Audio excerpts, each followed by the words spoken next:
Dengan modal 50 sahaja sebulan, simpanan anak jadi 10,000 dalam masa 10 tahun sahaja. Bagaimana caranya? Yang pertama, buka akaun simpanan emas, akaun GAP Public Gold atas nama anak. Ini akaun junior. Kemudian yang kedua, simpan konsisten 50 sebulan. Yang ketiga, purata kenaikan harga emas ni setahun 10%. Keempat, tak perlu simpan banyak, yang penting konsisten dan sabar. Ya, kena simpan dalam bentuk emas. Selepas lebih 10 tahun, simpanan ini boleh capai sekitar 10,000 lebih. RM50 kali 12, 10.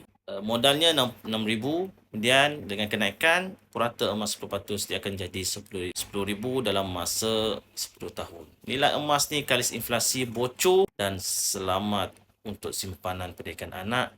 Dan inilah yang digunakan untuk pendidikan anak untuk sambung belajar nanti. Nak mula simpan emas untuk anak dan diri anda sendiri, tengok video 5 langkah untuk mulakan simpanan emas. Saya akan bantu dan bimbing anda sebaiknya. Follow, komen dan save video ini untuk rujukan.